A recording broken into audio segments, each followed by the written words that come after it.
Leiset na kipana kahol Hahsat nale kanan eilam toui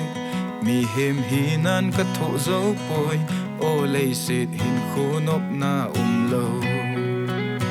O Ka Pakai nanga Pathen nahie Kavang aphai nanga Ijakai lungmon na kaneiye Abraham Pathen, Isak Pathen, Jacob Pathen nang Ka Pathen nahie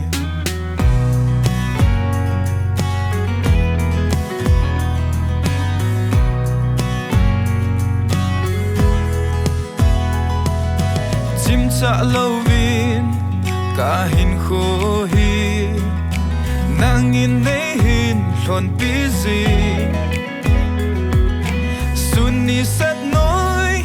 alim bangin kadingin nati song zinge pakai Oh Ka Pakai nanga Pathen nahie Kavang aphai nanga Ijakai lungmon na kaneiye Abraham Pathen, Isak Pathen, Jacob Pathen nang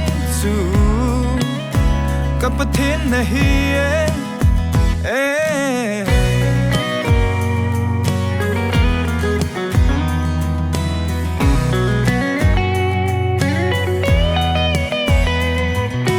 Chim chah louvin kahinkho nangin hinan busy Suni sat noi alim bangin kadingin naki song zinge pakai Oh Ka Pakai nanga Pathen nahie Kavang aphai nanga Ijakai lungmon na kaneiye Abraham Pathen, Isak Pathen, Jacob Pathen nang Ka Pathen nahie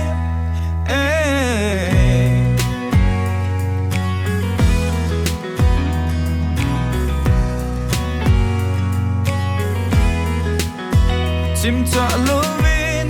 kahinkho nangin hinan busy Suni sat noi alim bangin kadingin naki song zing pakai